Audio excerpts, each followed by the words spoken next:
Hello everyone and welcome to this business consulting sessions on Sam's Cake Factory, a delectable story of entrepreneurship led by the incredible Sumaira Wasiib. And I'm Mungitboy Faris, your business consultant today. And I'm here to break down on how Sumaira turned a simple hobby in her Jeddah kitchen into a thriving online cake business in Karachi, Pakistan. We'll dive into her growth strategies, leadership style, and my expert recommendations for her next big move. And this case is based on a real entrepreneurial journey from 2010 to 2014, documented in the ASEAN Journal of Management case. Sumaria Suma started with zero employee, baking fondant cakes for friends, and also grew a team for over 15. Handling 8 to 10 orders a day, she used her creativity, bootstrapping, and also a smart marketing move to stand out in the competitive market of home-based bakers. But now, she's at a crossroad. How to scale up? Today, I'll act as a data detective to uncover clues from the case exhibit that I have right here to judge her leadership and give my final advice. So let's get started. Um, yeah. All right. Let's we examine the key exhibit from the case. These aren't just random pictures or chart yet. They're clues on how Sumaira scaled her business smartly without massive upfront costs. First, if you look at the team's clue, yeah, it's on the exhibit 3 right here. Okay, this is the exhibit 3, yeah. It is her team. Okay. Um the in the photo, oh yeah, I also forget. This one there is an also we also gonna look to the exhibit 4. It is it's organogram, yeah. So we'll use these two exhibit as a clue. Okay, so that's the organizational map, yeah. The exhibit 4 and the exhibit 3 is the team photo. Okay, the exhibit 3 there's a show group of 15 employees, yeah. 1 2 3 4 5 6 7 8 9 10. Yeah, it's about 15 employees all smiling in their workshop uniforms, captured during an on-site interview. You can see like woman in the design area, and man is like handling the baking and delivery. It's a diverse, motivated group. Now, if we pair this with the exhibit 4, which is a clear uh, hierarchy, what is it name? Chart, yeah, clear hierarchy chart. Yeah, look at this. Okay, if we combine it with the exhibit 4, which is at the top there is Sumaira as a founder and CEO, and then with her husband Wasim as a co-CEO, and below them is like their assistant who oversees everything, and then the four key department where is there's an accounts, design, baking, and delivery. How did these organizations help to handle more orders? Well, only early on, Sumaira did everything herself in her home kitchen, start from baking, decorating, even delivering. But as order poured in, which is to up to 40 to 50 months in Jeddah, which is that's already pretty big, and it explodes in Karachi, which is get a bunch more, and yeah, because of that she couldn't keep up. So by creating departments, she delegate tasks efficiently. The designing department, made up mostly of a local woman she trained personally, handles the creative fondant work, think handcrafted gum paste characters and signature lines. And baking focus on quality ingredients like milk and chocolate. Accounts, of course, manage finance and delivery, ensures cash on delivery via an air-conditioned van. These structures turn chaos into a uh, smooth operations, allowing her to accept bigger orders without refusing customers. It's classic departmentalizations, dividing work to boost productivity. It's like No, in the USA there is a equivalent of ministry, yeah, Department of Justice, Department of Defense, and many others. It's just like that to define the war. Okay, and without it, should still be the one woman show, and it would be limited to a few cakes a day. And instead, by 2014, they were handling 8 to 10 orders daily, with system in place, so the business runs even if Sumaira steps away. Next, we look at the internet glue, which is its exhibit 4. Yeah, it's the screenshot of Sam's Cake Factory.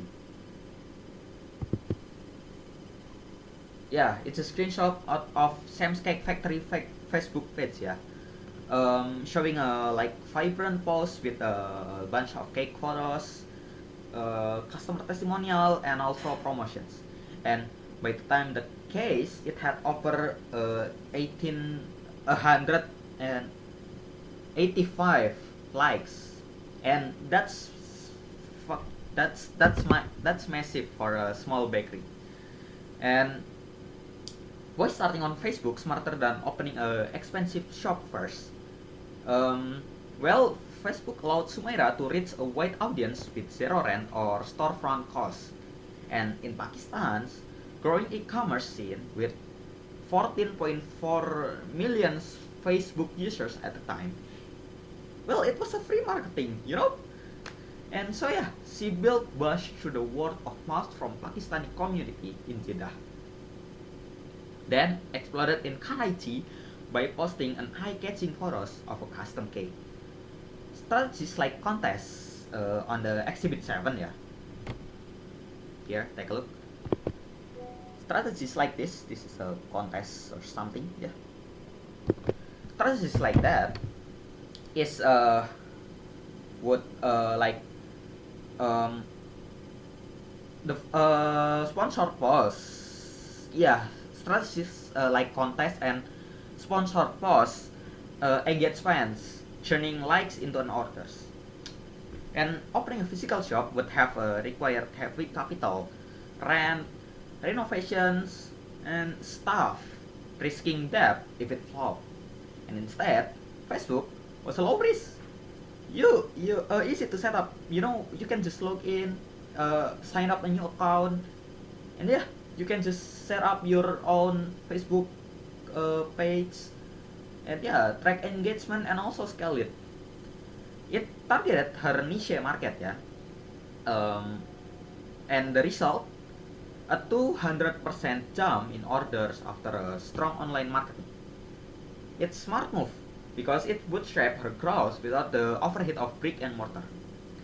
Finally, we look at the workflow clue, yeah, at this exhibit 10. Oh, it's pretty big. Okay, we look at this one in exhibit 10. Okay, that, yeah, you can see it. Yeah, so in this is the process of a flow chart, yeah, a diagram showing on how orders move from inquiry to delivery. It highlights the shift from paper records to WaveApp, a cloud-based accounting software. How did WaveApp help stop mistakes with paper records? Well, initially, they used manual files for orders, which led to error like missed detail or lost invoice as order grew. WaveApp streamlined everything. It integrates invoicing, payments, tracking, all in one system, AIO. Once an order is confirmed via phone or Facebook, the assistants log in into WaveApp, WaveApp, yeah, okay, notifying all departments. Accounts handles billing, designs get specs, baking prep ingredients, and delivery schedules. No more paper mix-up. It's a real-time, accessible from anywhere, and reduces error. For a small business like hers, it was free or a low cost or open source, yeah, because it's open source, avoiding expensive custom software. This efficiency let them manage finance professionally, tracks profit, and even hire an accountant trained on it. And yeah, it turned a glowing pain into a strength, supporting that 200% order increase without operational breakdown. And now that we've detected the data, let's discuss how Sumaira and Wasim leadership. As a consultant, we look at how leadership inspire and retain talents. It's a crucial for scaling a bakery. First, their hard work ethics. They work up to 22 hours a day during a peak seasons, and Wasim even delivered cake himself, happily accepting about um, what's the Pakistan uh, yeah, Pakistan Pakistan, what is it? I forgot the name of their currency. Yeah, they accept about 100 Pakistan currency tips. Yeah, I forget what's the name of the currency, but yeah, like that. And Sumaira baked a decorated solo at first.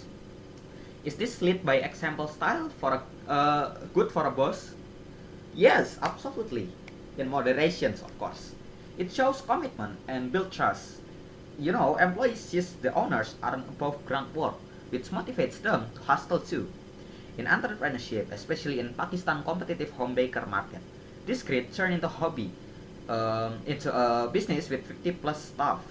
It embodies a fluctuation theory from the case, using what you have to create opportunities. But also beware for the burnout. They wisely shifted to delegations once the system were all in place. And overall, it's effective for startup. It fosters foster we're in this together culture. And also secondly, kindness and employee care. Sumaira pay her staff higher wage than market rates and eats lunch with them daily. Cook in the workshop kitchen, she hired local workmen for designing and providing comfortable spirit workspace.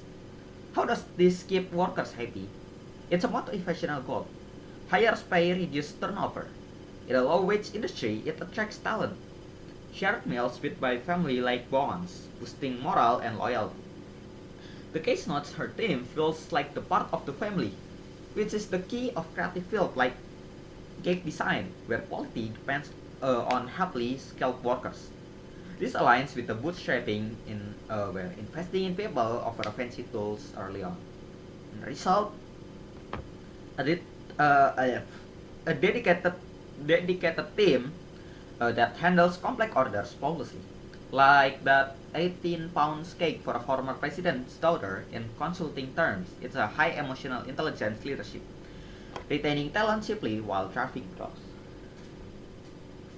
Yeah, I'm a drink first. Don't worry, I'm not. It's already night time, so I'm not fasting.